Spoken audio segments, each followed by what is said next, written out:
Good morning, Willowbrook. My name is Justin Bedingfield, and today for our New Testament challenge, we are in Luke chapter 21.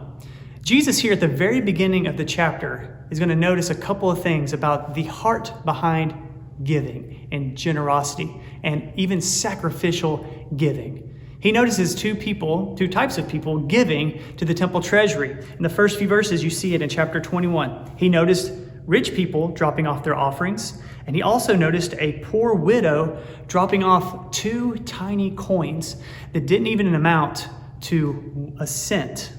And then he says this, "I tell you, the poor widow has put in more than the rich people have.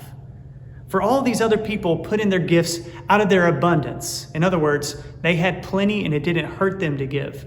But the widow, she gave out of her poverty. So I think that's very important for us to realize right at the beginning of the chapter that God looks at our heart. Man looks on the outward appearance.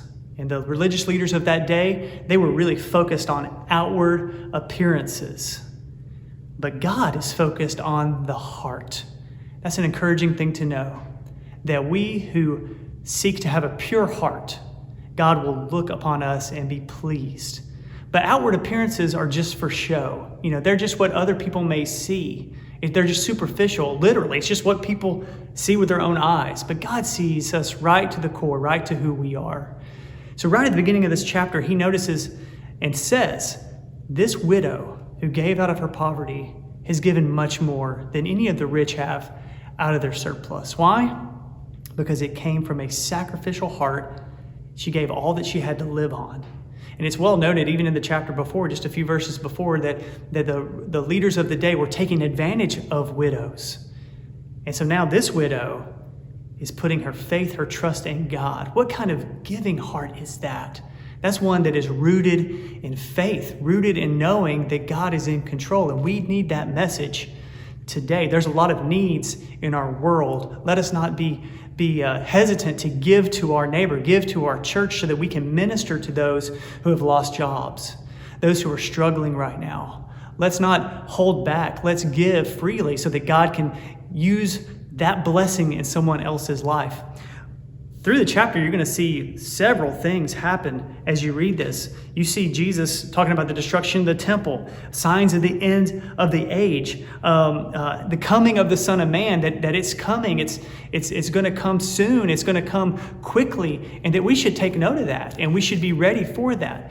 And then if you look at the very end of the chapter, with all that in view, knowing that, man, we should live with a heart of gratitude and of generosity to God and others, because time is short. He says at the very end of the chapter, we need to be watchful. He says, be on your guard so that your minds are not dulled from carousing, drunkenness, and worries of life. We should not let the worries of life or anything distract us from us being generous to God, generous to others, taking care of each other, knowing that God is going to come and claim his people one day. So we should be awake and sober-minded.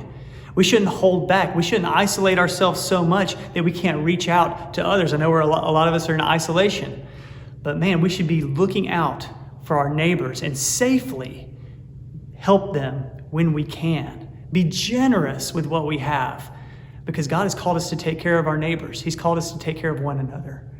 I pray that as you read this, you find hope and encouragement and have the faith, that strength of that widow who gave all that she had to live on. How can we give of ourselves, our time, our talents, our resources to minister to other people? She is a role model for me and for all of us. I hope you have an amazing day, and God bless.